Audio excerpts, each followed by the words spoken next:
Hello friends, welcome. I'm Commissar Marek and today we are going to be playing more They Are Billions 800% campaign, and today's mission is going to be the Lowlands.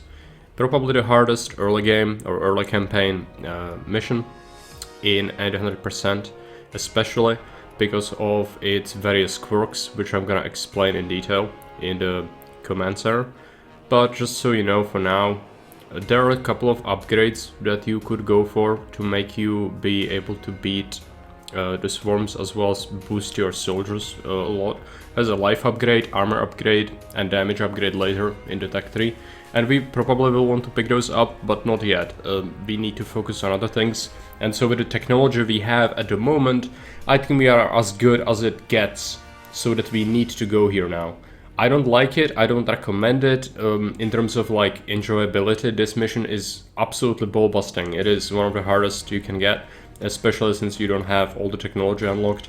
And it's not supposed to be this hard, is the other part, is like the devs probably didn't balance it properly, because at least on 800% it's just so brutal.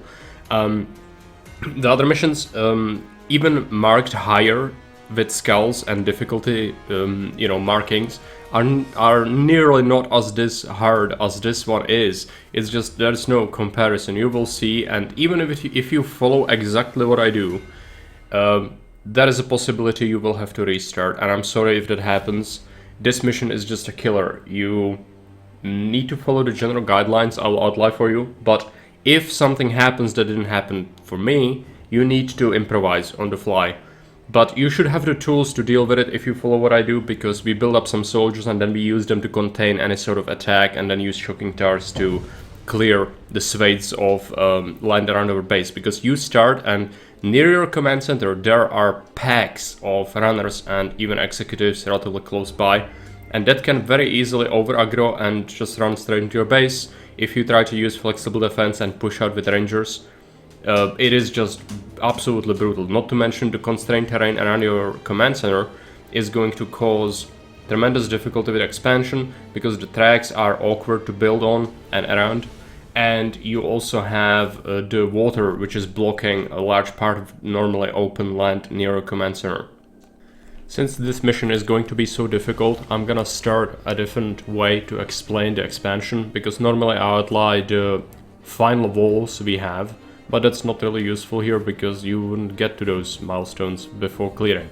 And so let's I'm gonna show you the early game rangers. At this stage when we don't have shocking towers yet, we only have a couple of rangers. We maybe recruit some from the soldier center.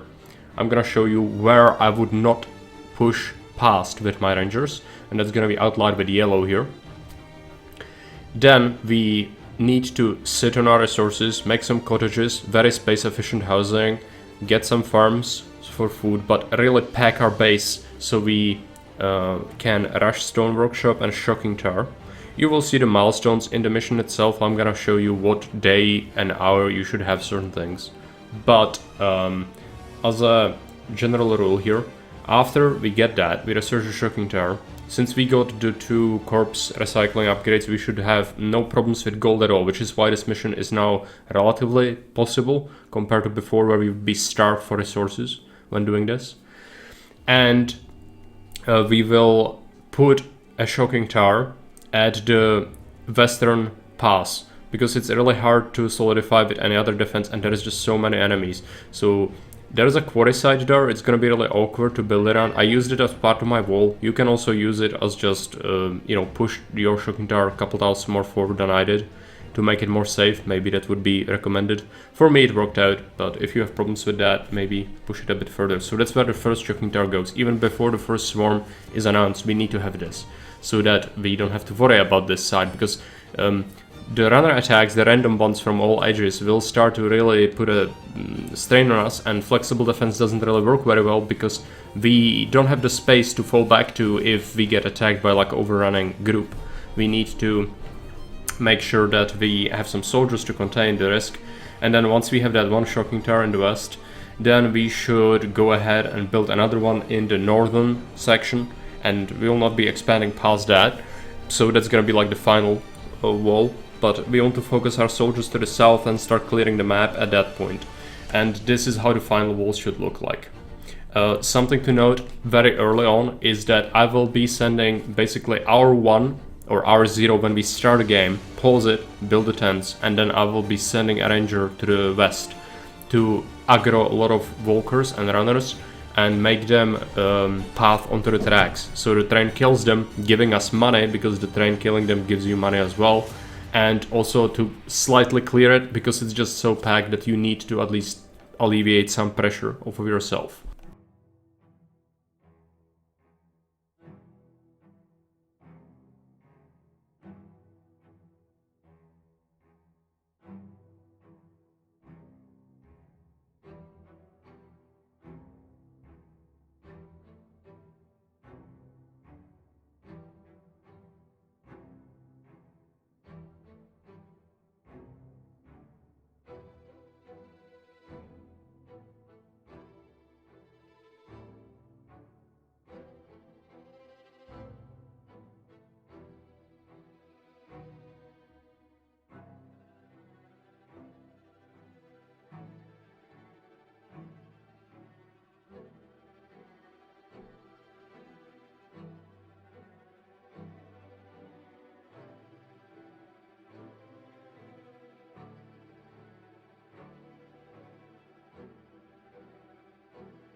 Something that I forgot to mention, this mission is very similar to Hunter's Meadow. If you remember, we did sort of a stealth approach. In this one, you can sort of do the same to some extent, where we don't need to claim the whole map, build a massive colony with proper defenses. No, the idea is to expand as fast as possible, as far as we can clear, and beat it, because the only goal is to achieve 1200 population. We don't need to beat any of the swarms, technically. If we could not clear, we could just build those houses and leave, but obviously it's not Hunter's Meadow. We no longer can just go ahead and never poke into those areas. We have to clear the infected, but we can at least not claim most of the map and really just rely on ramshackle defenses to push the goal that we need to achieve and leave as fast as possible. It's not a pleasant mission to be at, and so I want to leave as fast as humanly possible.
After the Lowlands is completed, we will be also heading to the Foundry, a no build or hero mission, and I will also include it here.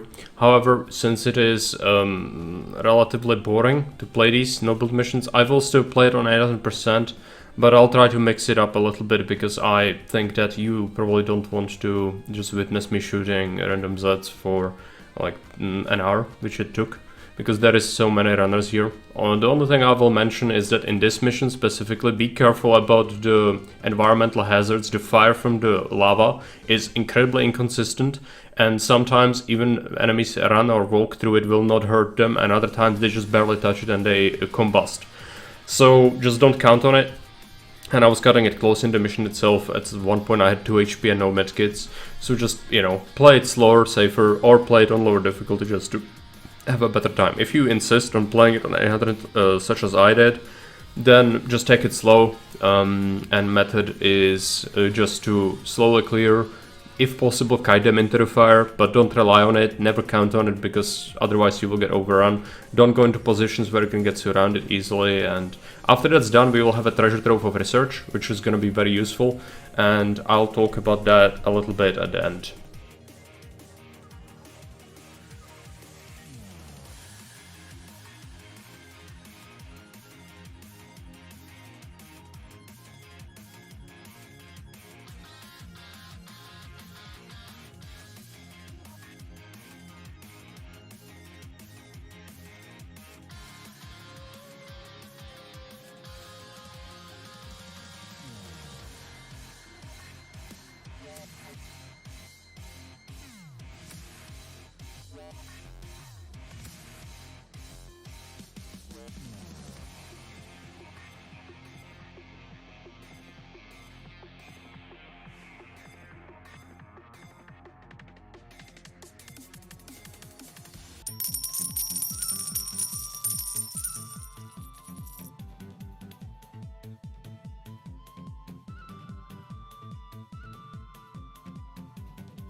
Towards the end of the mission, I noticed I was missing 20 empire points, which isn't much, but it's an extra soldier for the swarm missions, so I wanted to find it.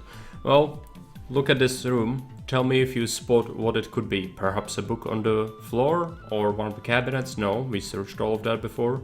Oh, it turns out it's this little thing hidden behind the table. So if you play this mission, watch out for this, because I think this one is persistent. Now with the hero mission done, we can assign an extra point to Callus, and I decided to give him plus 60% extra hit points because it's gonna make him less squishy and therefore less risk that I'll have to restart because of too much damage. And it will also increase value of medkits in the level because you heal all the way to your maximum regardless of how much HP you are missing. And then we will pick research. We have 660 points, and we could improve the soldiers as I said before, but I think that we should go for the foundry and then get high technology, because in the future that's gonna allow us to unlock some really powerful upgrades, and high technology itself gives you 10% reduction in cost in structure build time, which, as you might imagine, is rather useful. Shocking towers coming up sooner if you need them when placing them at the face of a swarm, or building walls, or building anything is just good to have it come up faster. And we are halfway through the campaign and we already will have access to like late game technologies, so this will open up the game much more for us in the future. Anyway, thank you for watching. Next time we'll be playing the Valley of Death, which is relatively easy, and I'm looking forward to playing that. So anyways, thanks for watching and see you around. Bye.